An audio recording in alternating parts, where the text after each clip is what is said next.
4:24 దేవుడు ఆత్మ కనుక ఆయన ఆరాధించువారు ఆత్మతోను సత్యముతోను ఆరాధించవలను. దేవుడు ఆత్మ కనుక ఆయన ఆరాధించే వాళ్ళు ఏం చేయాలంట? ఆత్మతోను సత్యముతోను ఆరాధించాలి. ఈరోజు దేవుని ఆరాధించడానికి వచ్చాం. మరి మన ఆరాధన అంశం ఏంటంటే, మనం చదువుకున్న భాగం చదవండి. మనం ఒకసారి ఫిలిప్పీయులకు రాసిన పత్రిక 3వ అధ్యాయం 14వ వచనం. క్రీస్తు యేసునందు దేవుని ఉన్నతమైన పిలుపునకు కలుగు బహుమానమును పొందవలనని గురు యొద్దకే పరిగెత్తుచున్నాను. గురు యొద్దకే. ఏ పిలుపు అంటే? ఉన్నతమైన పిలుపు. ఈ ఉన్నతమైన పిలుపుకు కలుగు బహుమానాన్ని పొందవలనని గురు యొద్దకే దేవుడు ఆరాధించాలి. దేవుని ఆరాధించాలి. ఏమనంటే, అయ్యా నన్ను ఉన్నతమైన పిలుపు పిలిచావయ్యా. ఏ పిలుపు మనల్ని పిలిచింది? ఉన్నతమైన పిలుపు. ఉన్నతమైన పిలుపు అంటే దేవుని పిలుపులు రకరకాలుగా ఉంటాయి. దేవుడు మనల్ని పిలిచాడు, రక్షణ ఇచ్చాడు, బాప్తిస్మం ఇచ్చాడు, మందిరం ఇచ్చాడు, వాక్యాన్ని ఇచ్చాడు. వాక్యం చేయాలని కూడా పోషిస్తూ ఉంటున్నాడు. మరి ఎటువంటి పిలుపు? ఈ పిలుపులు క్లుప్తంగా కొన్ని చూద్దామండి. ఎటువంటి పిలుపులు అంటే, హెబ్రీయులకు రాసిన పత్రిక 3వ అధ్యాయం 1వ వచనం. హెబ్రీయులకు రాసిన పత్రిక 3వ అధ్యాయం 1వ వచనం. ఇందువలన పరలోక సంబంధమైన పిలుపులో పాలు పొందిన పరిశుద్ధ సహోదరులారా. ఏ పిలుపు అంటే? పరలోక సంబంధమైన పిలుపు. దేవుని ఉన్నత పిలుపు ఎటువంటిది అంటే, ఇలాగ సంబంధమైనది కాదు.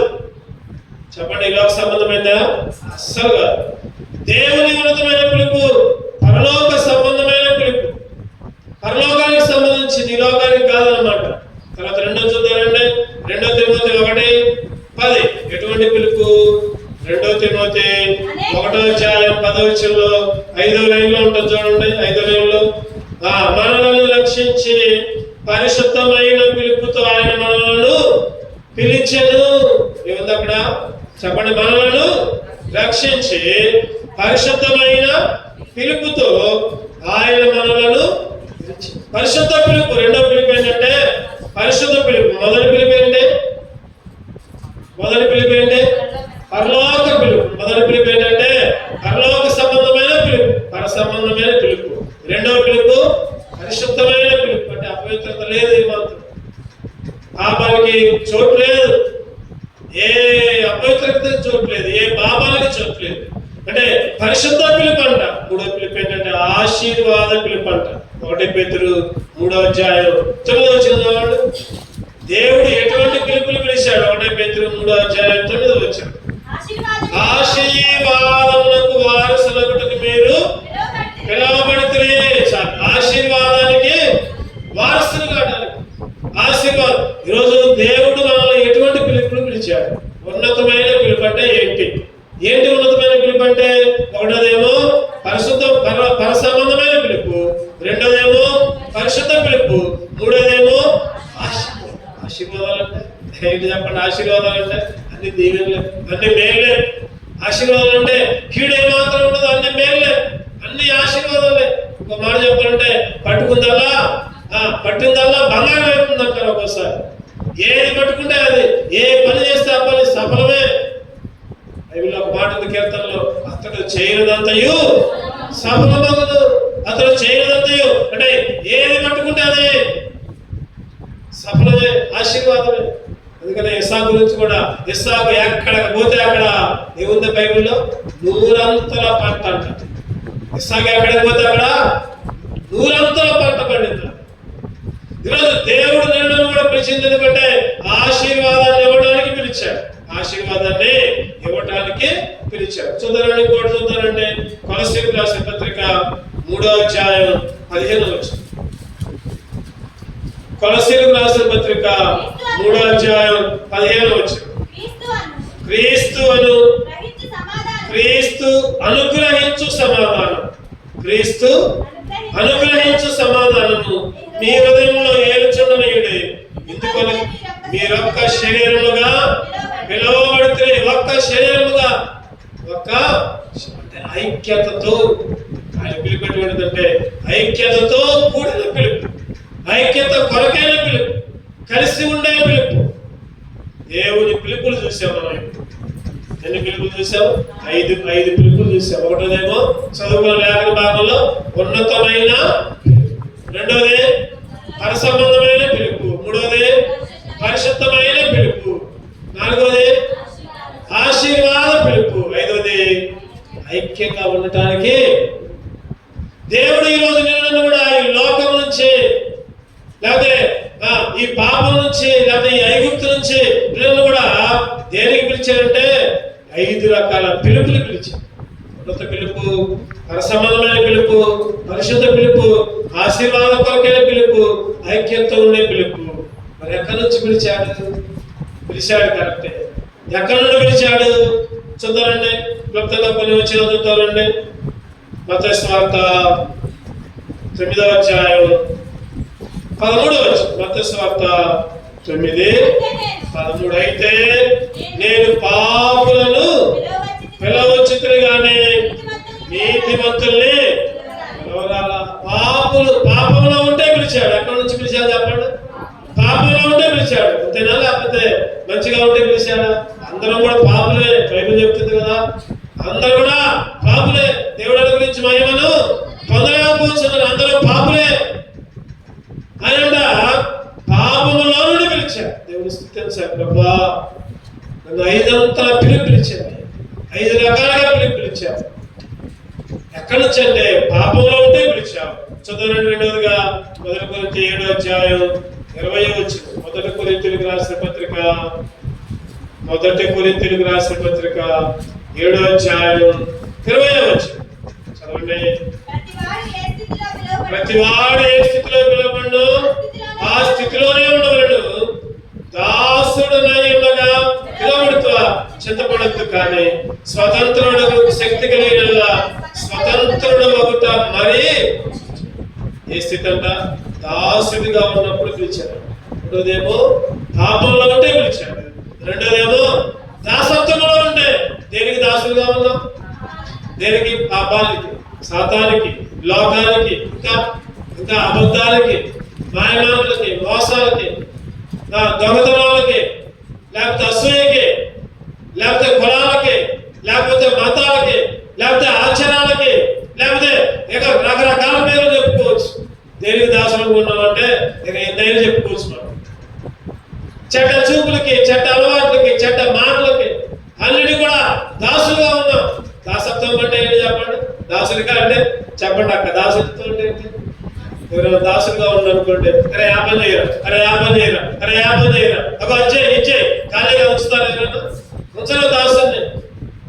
ఈరోజు సైతాన్ కూడా దాసత్వంలో ఉంటే వాళ్ళకి అరే అబద్ధవాడు, బూది మాటలు మాట్లాడు, ఇగో దొంగతనం చేయి, ఇగో అసూయపడు, లేకపోతే ఇచ్చే. సైతాన్ కూడా మనం నూకోదు. అంటే సైతానికి దాసత్వంలో ఉంటే దేవుడు పిలిచాడు. పాపానికి దాసత్వంలో ఉంటే దేవుడు పిలిచాడు. 3వ చూద్దామండి. రోమీయులకు రాసిన పత్రిక 9వ అధ్యాయం 23వ వచనం. రోమీయులకు రాసిన పత్రిక 9:23.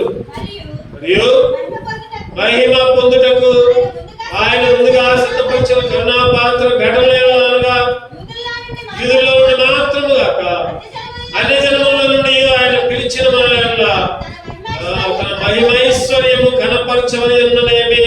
ఎక్కడి నుంచి పిలిచాడంటే అన్య జనముల నుండి. చెప్పండి, అందరూ చెప్పండి. ఎక్కడి నుంచి? అన్య జనాంగం. దేవునికి వ్యతిరేకమైన జనాంగం, దేవుణ్ణి ఘనపరచలేని జనాంగం, దేవునికి ఇష్టం లేని జనాంగం, దేవునికి దూరమైన జనాంగం. ఎటువంటి స్థితి అంటే అన్య జనాంగము నుండి నేను నన్ను అన్య జనంలో ఉన్నాం, అన్యులతో పాటు కలిసిపోయాం, అన్యుల ఆచారాలతో ఉన్నాం, అన్యులు ఏం చేస్తే మనం కూడా చేశాం. ప్రార్థనకు వచ్చినా కూడా అంతే, ప్రార్థనకు రాకపోయినా అంతే. ఈరోజు ప్రార్థనకు వచ్చిన వాళ్ళు కూడా అన్ని జనాల్లో కలిసిపోతున్నారు, వాళ్ళతో పాటు తింటున్నారు, వాళ్ళతో పాటు తాగుతున్నారు, వాళ్ళతో పాటు చేయగలుగుతున్నారు, వాళ్ళ ఎక్కడికైనా పోయి ఏదైనా ఇస్తే తీసుకుంటున్నారు, బంగారం లాగా తింటున్నారు. ఒకప్పుడు నువ్వు నేను అన్ని జనుల్లో కలిసిపోయావు. కానీ ఇప్పుడైతే దేవుడు ప్రత్యేకంగా పిలిచాడు, అన్ని జనుల్లోంచి పిలిచాడు. పిలిచిన తర్వాత మళ్ళీ వెనక్కి వెళ్ళకూడదు.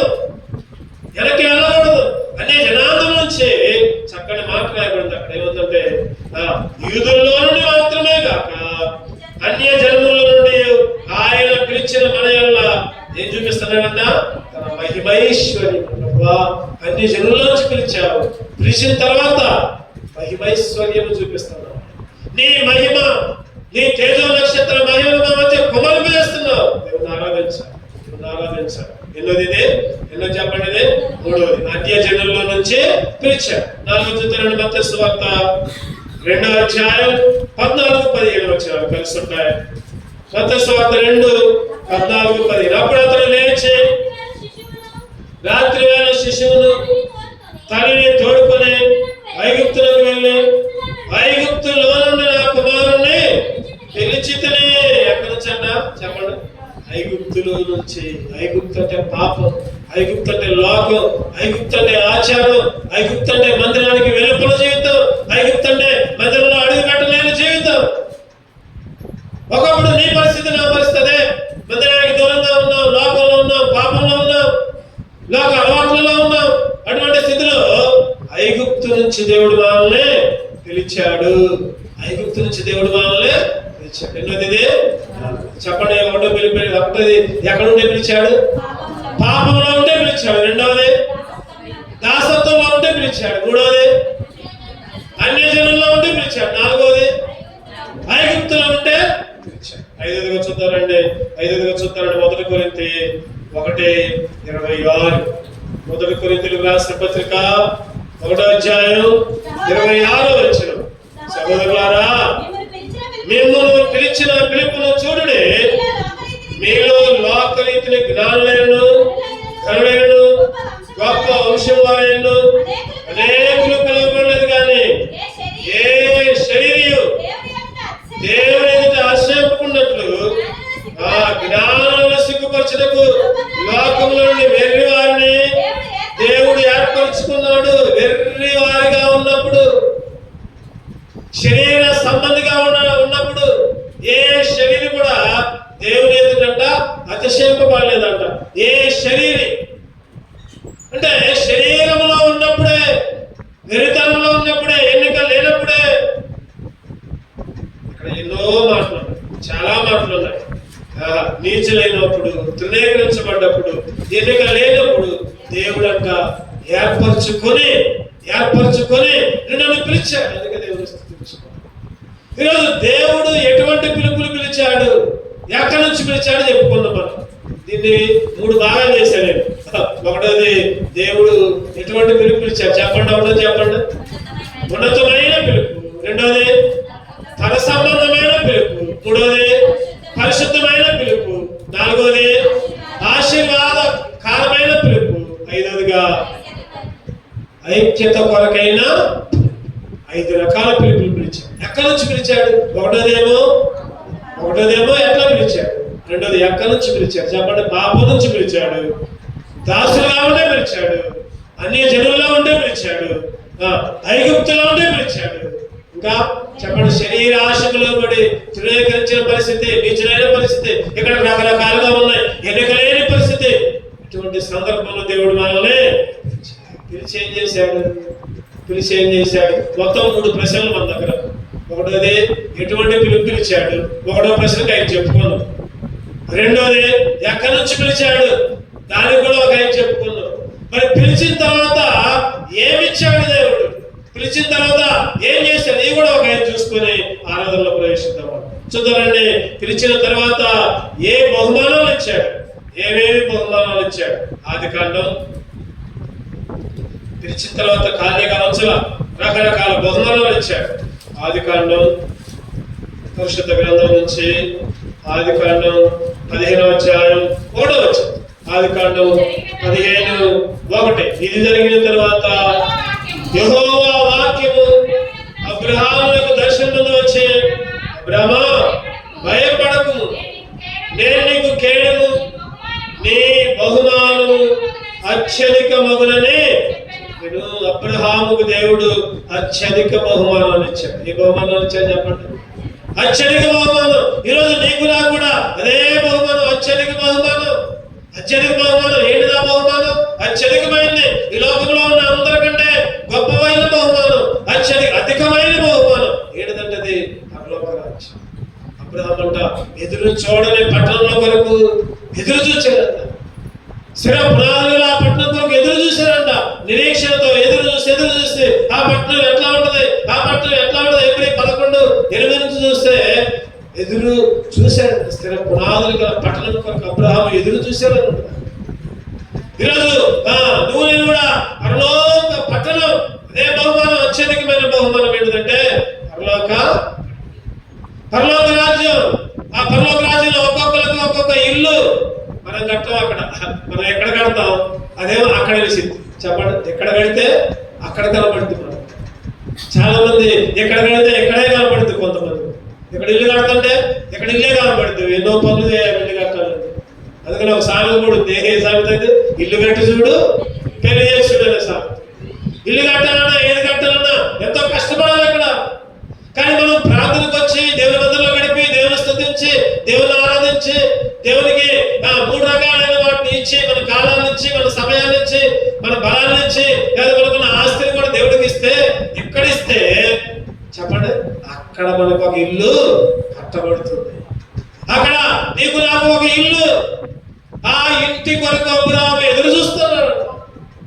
అందుకనే అబ్రహాముకి ఏముందంటే ఇక్కడ నీ బహుమానము అత్యధికమైన బహుమానం. అది పిలుచుకోవడం మాత్రమే కాదు, ఫలానా ప్రదేశం నుంచి పిలిచావు అంత మాత్రమే కాదు. పిలుచుకొని ఖాళీగా ఉంచలా, పిలుచుకొని పని చెప్పలా, పిలుచుకొని అది చేయమని ఇది చేయమని చెప్పలా.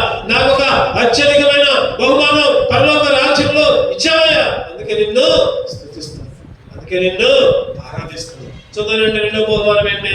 ఏమేమి బహుమానం? ఒకటోదేమో అత్యధికమైన బహుమానం. రెండో చూద్దాం. రూతు గ్రంథం 2:12 చూస్తే సంపూర్ణమైన బహుమానం అంట. రూతు గ్రంథం 2:12 చదవండి. యెహోవా నీవు చేసిన దానికి ప్రతిఫలం ఇచ్చును. ఇశ్రాయేలు దేవుడైన యెహోవా రెక్కల కింద సురక్షితముగా ఉన్నట్లు నీవు వచ్చినవి. ఆయన నీకు సంపూర్ణమైన బహుమానము ఇచ్చును. ఆయన నీకు అంటే రూతుకి ఆ రూతు బదులు నీ పేరు నా పేరు పెట్టుకుందాం. దేవుడు నీకు నాకు ఒక సంపూర్ణమైన బహుమానం, సగం బహుమానం కాదు. లేకపోతే బహుమానం ఇచ్చి అట్లా తీసుకోవడం కాదు. ఈ మధ్య ఒక సన్మానం జరిగింది. పాస్టర్లందరూ కలిసి మొన్న నైట్ పోయాను. నైట్ పోతే అక్కడ ఒక సన్మానం, మా అందరికి సన్మానం చేశారు. ఏంటి? ఒక శాలువా ఒక బొకే ఇచ్చారు. ఒకళ్ళు వరుసలో ఒక్కొక్కరు పిలిచారు, శాలువా కప్పారు, బొకే ఇచ్చారు, ఫోటో దిగారు. మళ్ళీ ఏమైంది? మళ్ళీ ఆయన లేచిపోయింది. అదే శాలువా అదే బొకే, ఒకటే శాలువా ఒకటే బొకే. అందరికి దగ్గర ఒక 20 మంది దాకా సన్మానం. ఫోటోల వరకే అంటే మళ్ళీ ఇచ్చి మళ్ళీ తీసుకున్నారు.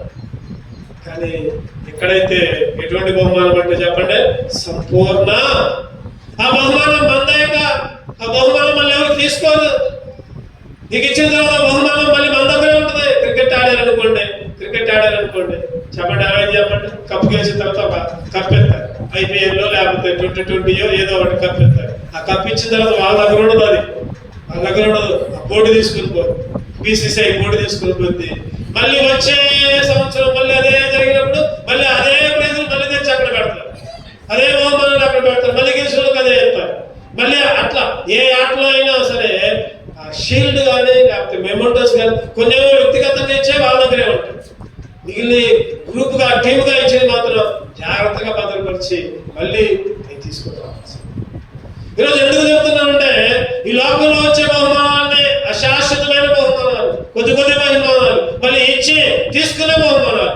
ఋతు గారి కంట ఎటువంటి బహుమానం అది చెప్పండి? ఏ బహుమానం అది? సంపూర్ణమైన. అక్కడ పైన ఒక మాట ఉంది. ఏ మాట అది? నీవు చేసిన దానికి యెహోవా ప్రతిఫలం ఇచ్చును. నీవు చేసిన దానికి. ఈరోజు నువ్వు చేసిన దాన్ని బట్టి, నేను చేసిన దాన్ని బట్టి ఆయన ఒక బహుమానం ఇస్తా ఉంటాడు. ఆ బహుమానం ఏంటంటే సంపూర్ణమైన బహుమానం. ఈ లోకంలో ఉంటే ఆ బహుమానం కనపడదు. ఈ లోకంలో ఉంటే ఈ కళ్ళతో చూస్తే కనపడదు. మరి ఏ కళ్ళకు కనపడతాయి అంటే మనోనేత్రాలు వెలిగించబడిన వాళ్ళకు మాత్రమే కనబడతాయి. అందుకనే పౌలు గారు అంటారు, నేను గురి యొద్దకే పరిగెత్తుతున్నాను, నేను గురి యొద్దకే పరిగెత్తున్నాను పౌలు గారు అంటారు. ఈరోజు మన గురి ఆ బహుమానం పొందుకోవాలి. సంపూర్ణమైన ఈరోజు మనం ఏమి చేస్తే ఆ బహుమానం, మనం ఏ పని చేస్తే దాన్ని అనుభవించాల్సిందే ఖచ్చితంగా. ఏ తప్పు చేస్తే ఆ తప్పుకి శిక్ష దేవుడు ఖచ్చితంగా ఇస్తాడు. ఒక్కోసారి లేటుగా ఇస్తాడు, ఒక్కోసారి అమ్మండే చూపాడు. చిన్న తప్పు చేసినా సరే దేవుని బిడ్డలుగా ఉండే, ముఖ్యంగా దేవుని బిడ్డలుగా ఉండే చిన్న తప్పు చేసినా దేవుడు ఖచ్చితంగా శిక్షిస్తాడు. ఒకసారి ఆ శిక్ష లేటు కావచ్చు, ఒకసారి అమ్మంటే కావచ్చు. ఈరోజు మనం తెలుసుకోలేము, ఒక్కోసారి దేవుడు నన్ను శిక్షించింది అందుకేలే అని అనుకుంటాం. మళ్ళీ ఎప్పుడో చేసిన దానికి ఇప్పుడు రావచ్చు శిక్ష. దేవుడు మనం చేసిన దానికి ఖచ్చితంగా ఎటువంటి బహుమానం అంటే సంపూర్ణమైన. ఒకటోది బహుమానం చెప్పండి. ఒకటోది అబ్రహాముకి అత్యధికమైన, రెండవది రూతు గారికి సంపూర్ణమైన బహుమానం. చెప్పాలందరూ చెప్పాలి. మూడో చూద్దారండి, ఎటువంటి బహుమానం? సామెతలు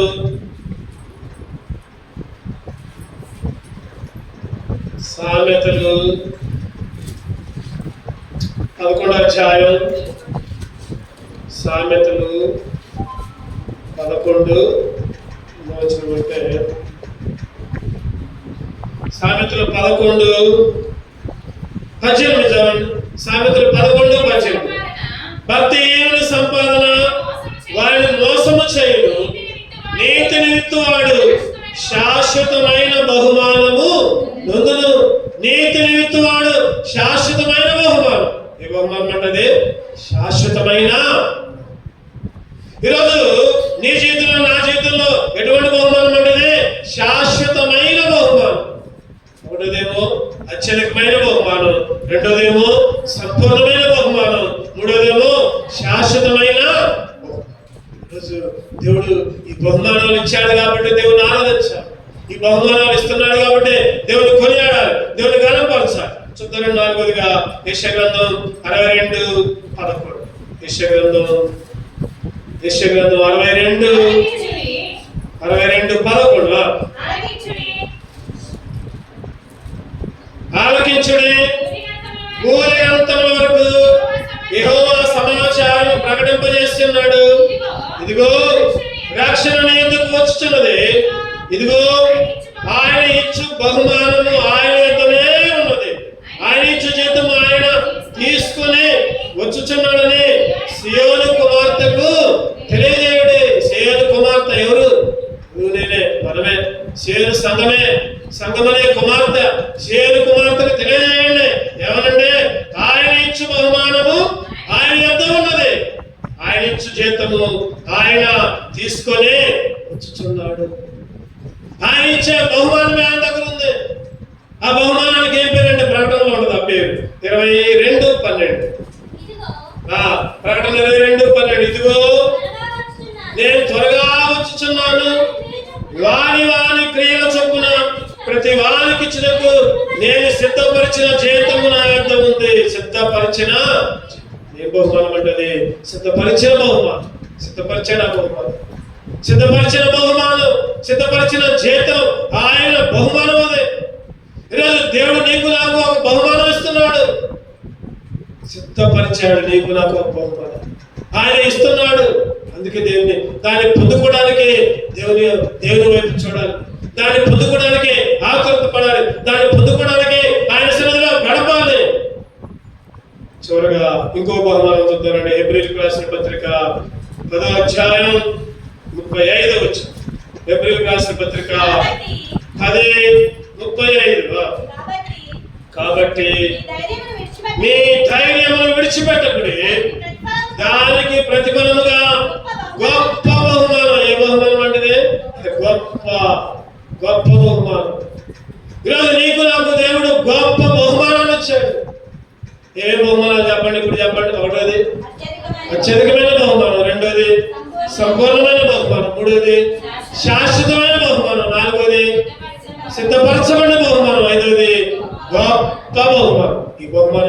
ఒకటే, ఏంటిదంటే ఆ పరలోక రాజ్యం. ఆ పరలోక రాజ్యం ఈరోజు ఈ బహుమానం లేకపోతే ఇంకోటి కూడా వచ్చింది. ఏంటిది? నరకం.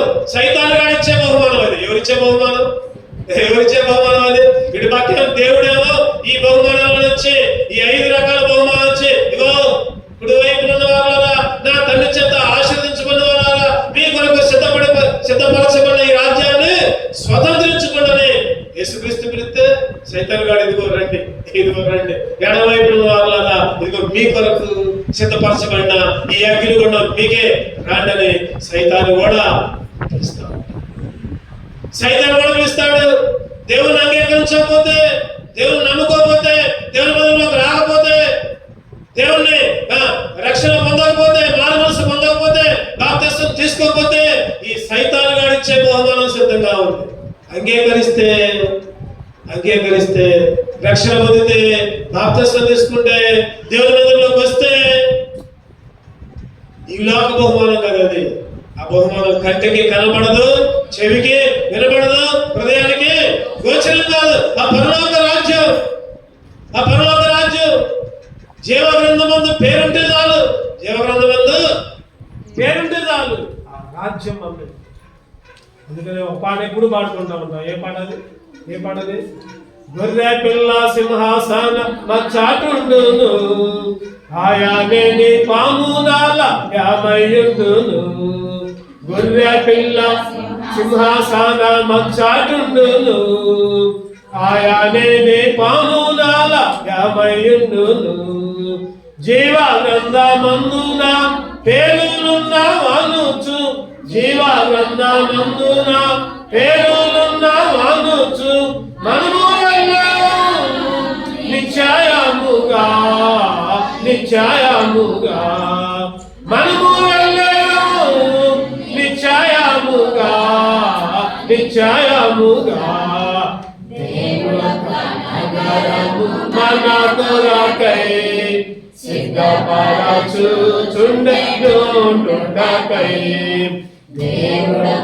నగరము మన కొరకై సిద్ధపరచుచుండెనుండుటకై, మనము వెళ్ళేదము నిశ్చయముగా.